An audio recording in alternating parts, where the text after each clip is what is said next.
You know, kids everywhere are holding on tight to their final days of summer, and so are their teachers. This morning, we have some help for all of you teachers out there. Get ready for this. It is a simple book called The Ultimate Survival Guide for Teachers.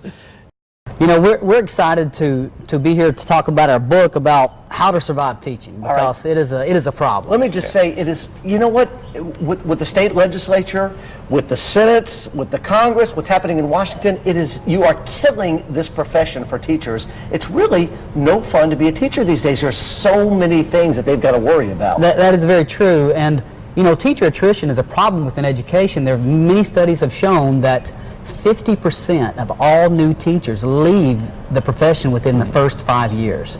And you know, talking about teacher pay and evaluations and dealing with parents and students, and there's just a lot of stress on teachers. So Rob and I got together and started thinking about it. It's like, you know, we need to come up with something to help this, to help new teachers or existing teachers that are struggling, and help them to get through it. How do you juggle all those things you were talking about? Yeah, how do you juggle and stay positive? And what a horrible rate of return for people that have just wanted to be teachers their entire lives. They've worked so hard getting their undergraduate degrees, sometimes the graduate degree. Very tough. So how do you survive the classroom? Well, you know, there's a number of things you can do, but what we did is we wanted to look at it from a humorous, positive, inspirational perspective.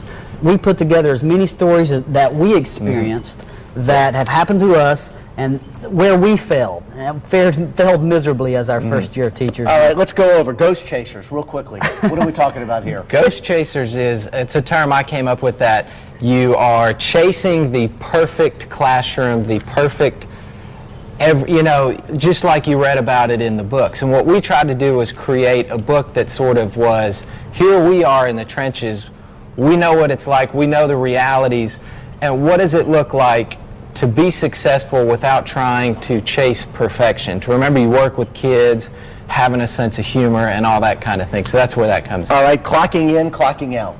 Well, you have to know when it's your time to leave. So many teachers think, you know, I need to put 110% in it, and you do in certain areas, but when you leave, you've got to know when to quit. You've got to go home and get a life. Having a life outside the classroom means more life inside the classroom. Every successful teacher has become one due to calculated risks. What are we talking about?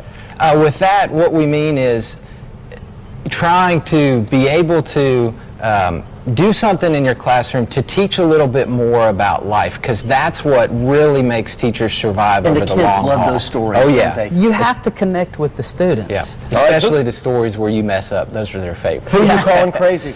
Well, you know, we deal with a lot of crazy situations, and sometimes it can be crazy parents, crazy students, crazy colleagues, and you've got to be able to overcome those situations. All right, just as success breeds success, failure breeds failure. One of the chapters in the book is encouragement, and we feel that if you are not encouraging as an educator, then you are falling behind. And so you have to create success. You have to make the students feel successful on a daily basis. Love this one, recognizing what makes your students who they are. We have a chapter that really we say they always have a reason. We sit there as teachers and go, oh, why won't they pay attention in class?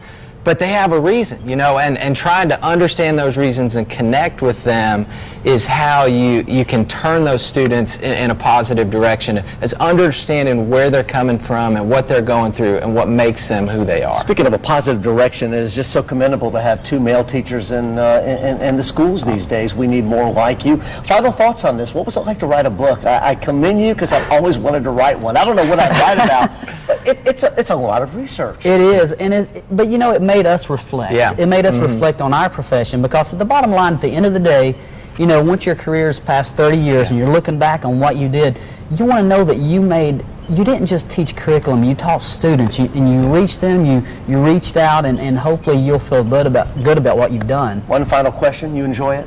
Absolutely. I love it. It's exciting. It's different. Despite all the changes? It's hard, but it's rewarding. Right. It is. I hope people get this book, The Ultimate Survival Guide for Teachers. Guys, congratulations. Thank you very much. It is so nice to have you, and it's available on Amazon? It is. Amazon.com. And we have a website, howtosurviveteaching.com. I hope you're doing a lot of speeches at different school systems. Well, I wish Hamilton County would hire you. Well, I appreciate it. All right. The Ultimate Survival Guide for Teachers. Get it.